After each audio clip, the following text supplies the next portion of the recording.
got a huge amount to offer at ATC. We can talk to our existing centres about all of the new products and assessments that we've got coming out, so foundation apprenticeships for example, and then also to talk to new centres that we don't currently work with about our offer, what NOCN stands for, what we can offer them as an organisation.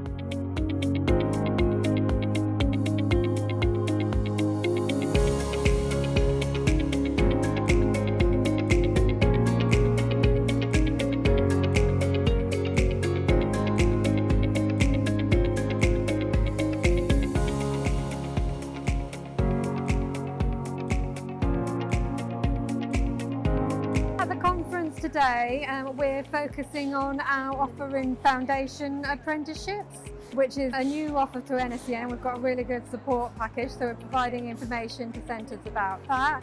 We also have our Switch with Confidence campaign for new customers that don't already work with the NOCN to be able to come over and get free centre approval and have support from our teams to be able to map qualifications across to the NOCN portfolio.